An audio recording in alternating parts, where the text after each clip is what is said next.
What would you do if someone you loved disappeared and the only thing you could do was keep writing letters to them year after year with no reply? This is the story of Maya, a young woman who refused to let silence steal her hope. For 10 long years, she wrote letters to her missing father, and one day, when hope seemed gone, a single reply arrived, a letter that changed everything. This is the woman who waited 10 years for one letter. The rain was falling softly the day her father left. Maya was only 12, standing by the wooden gate of their small house, watching her father pack his worn leather bag.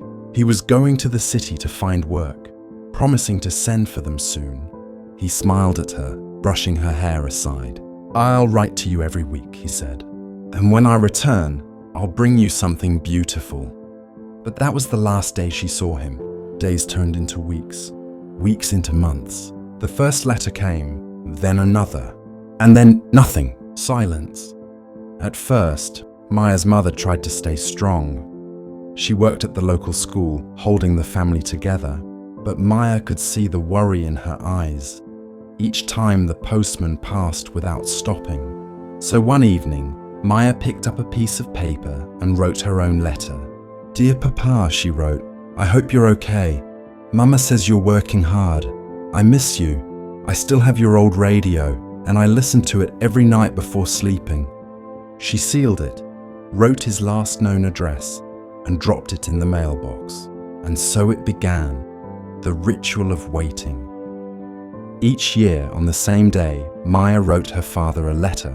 When she turned 13, she told him about winning a school prize. At 14, she wrote about how she learned to cook his favorite dish. At 15, she wrote that Mama still smiled, but her eyes looked tired. Every letter ended the same way. "I miss you, Papa. Please write back soon." But no reply ever came. Life went on. Maya grew older. The letters stacked up in a small wooden box under her bed, more than 100 of them, tied together with a red ribbon. Her friends told her to move on. Her mother quietly stopped expecting anything. But Maya couldn't let go. To her, writing wasn't just about words. It was her way of keeping him alive, of telling herself he was still out there somewhere, reading her words, maybe unable to write back, but still thinking of her. Hope, she believed, was a kind of love. When Maya turned 20, life hit her hard again. Her mother fell ill. Medical bills grew heavy. She worked part-time jobs, studied at night, and took care of her mother at home. There were days when exhaustion felt like an ocean, but still, every year, on the same day, she wrote that letter. "Dear Papa," she wrote one night, tears falling on the paper, "I don't know if you'll ever read this, but I still wait, because one day, I believe, I'll see your handwriting again." She sealed the envelope, not knowing it would be her 10th and final letter. 2 months later, after noon, and saw a letter, something extraordinary happened. Maya came home one afternoon and saw a letter on the doorstep. The handwriting was shaky, unfamiliar. The envelope was old and slightly torn. It was addressed to her. Her hands trembled as she opened it. Inside was a piece of yellowed paper with words that made her heart stop. "Dear Maya, if you're reading this, it means I finally found your letters. I've been trying to reach you for years. I never stopped thinking about you." Her eyes widened as she read further. Her father explained everything. He had lost his job in the city and fallen gravely ill. A kind stranger had taken him in, but without an address, he couldn't contact them. He'd spent years trying to find a way back, writing letters that never reached home.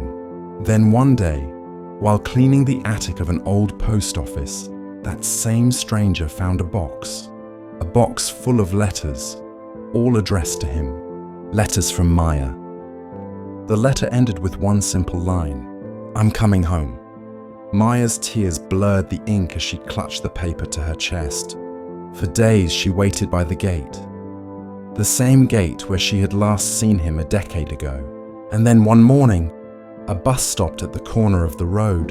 A man stepped out, older, thinner, walking with a cane.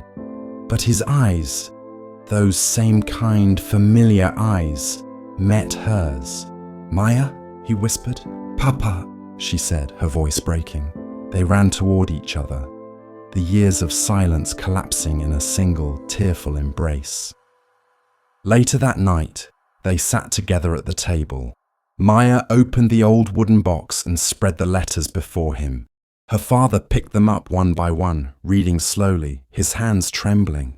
"I thought I lost everything," he said softly. "But these letters, they kept me alive without me even knowing it." And Maya smiled through her tears. She realized something too. Hope wasn't just waiting, it was believing. Believing even when the world told you not to. A few months later, her father was recovering. They rebuilt their life together, slowly, peacefully. Then one evening, Maya sat down to write again. Not out of longing this time, but out of gratitude. She opened a fresh page and wrote, "Dear Papa, thank you for coming back. Thank you for proving that love never gets lost. It just takes time to find its way home." She folded the paper, placed it inside the old box with all the others, and tied the red ribbon around it one last time. Her story was complete. Sometimes the world teaches us patience in the hardest way. We wait, we hope, we write letters into silence, but somewhere beyond time and distance, those words find their way. Because love, real love, never disappears. It only takes a different road home. Maya waited 10 years for one letter, and in that single reply she found not just her father, but herself, stronger, braver, and filled with faith.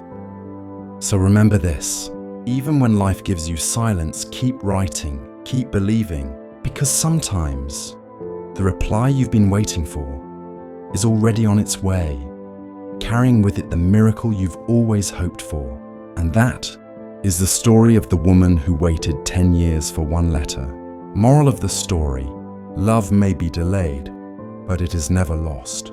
If this story touched your heart, don't keep it to yourself. Share it with someone who needs it today. And remember, sometimes the smallest story can create the biggest change. Until next time, stay kind, stay hopeful, and keep growing.